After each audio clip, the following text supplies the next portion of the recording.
Hello friend, आज के इस वीडियो में यहाँ पे वैल्यू फाइंड आउट करने जा रहा हूँ साइन 60 का ज्योमेट्रिकली।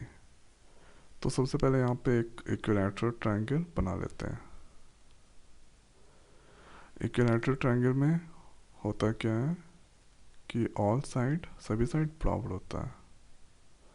तो यहाँ पे इक्विलैटरल ट्रायंगल बना दिए, तो यहाँ पे ऑल साइड बराबर होता है। यहाँ पे इसको मान लेते हैं ए। उसके बाद ये वाला साइड बराबर होगा तो ए, ये भी होगा ए। ठीक है। उसके बाद तो एंगल भी बराबर होता है। तो यहाँ पे सारा एंगल 60 डिग्री का होता है और ये भी 60 डिग्री। तो यहाँ पे लिख दीजिए let A B C triangle A B C equilateral triangle.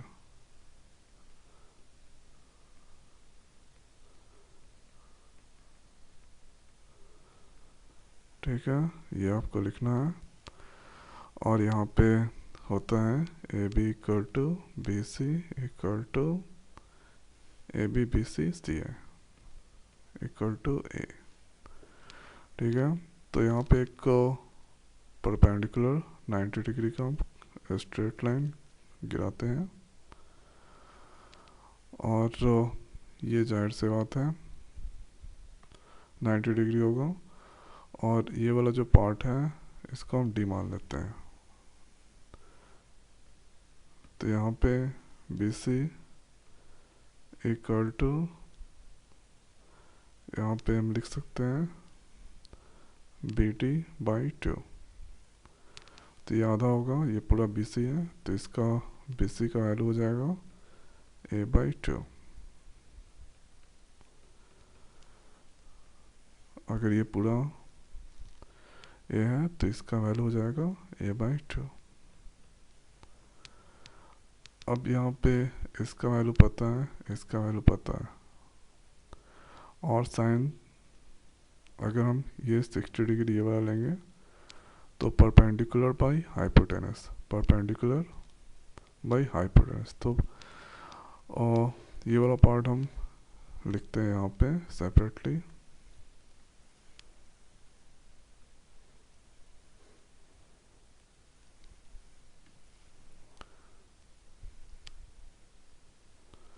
ये वाला पार्ट ये हम सेपरेटली अलग नीचे में लिख रहे हैं। तो ये यहाँ पे 60 डिग्री है, ये ऊपर में ये बी है, ये ऊपर में ए है, और ये यहाँ पे डी है, ये बी है। ये हो गया ए बाई 2, ये ए, और ये राइट एंगल ट्रायंगल है। तो राइट एंगल ट्रायंगल यहाँ पे होता है, तो ये वाला चीज़ है।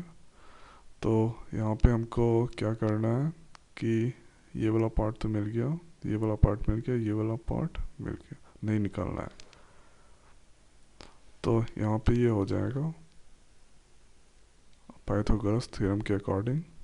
लिख दीजिए according to Pythagoras theorem.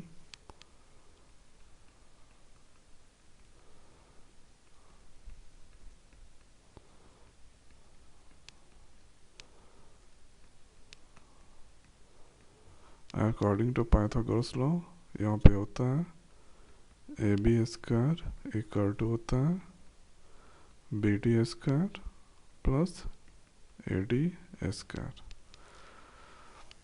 Means hypotenuse square equal to होता है परपेंडिकुलर एंड बेस का स्क्वायर। तो हाइपोटेनस का वैल्यू ये तो ए है, तो ये ए स्क्वायर हो गया।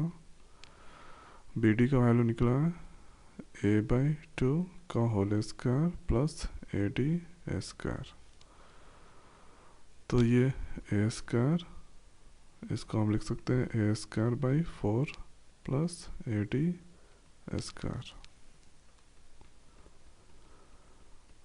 उसके बाद ए डी को यहीं छोड़ देते हैं, ए डी स्क्वायर। उसके बाद यहाँ पे ए स्क्वायर बाई 4। फिर यहाँ पे A D square equal to A square by 1 A square by 4। A D square equal to ये 4 एलसीएम हो गया, 1 को 4 से डिवाइड करेंगे 4 इससे मल्टीप्लाई करेंगे तो ये हो जाएगा 4a स्क्वायर, 4 को 4 से डिवाइड करेंगे 1 इससे मल्टीप्लाई करेंगे तो ये a स्क्वायर। उसके बाद यहाँ पे A D square, 4a square में से a स्क्वायर ख़त्म हो गया तो ये हो गया 3a स्क्वायर बाई 4। अब ए डी का वैल्यू निकाल लें तो ये √3, ए स्क्वायर का रूट a, 4 का रूट 2, तो ये वैल्यू निकला √3/2a। अब यहाँ पे साइन 60 कर देते हैं, तो यहाँ पे साइन 60 तो ये होता है परपेंडिकुलर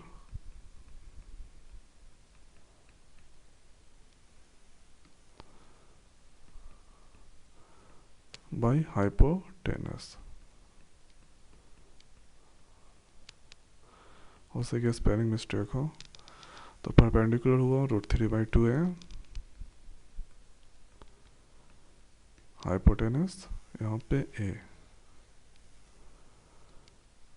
नीचे में 1 छुपा रहता है तो इसको हम मान सकते हैं p, ठीक है। उसके बाद q है, x है, y है।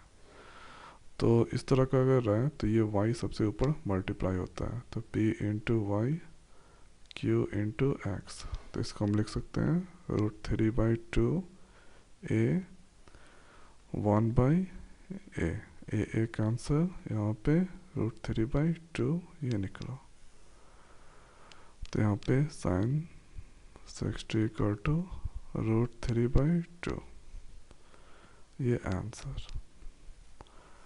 तो इसी तरह से क्वेश्चन को सॉल्व किया जाता है और वैल्यू फाइंड आउट किया जाता है।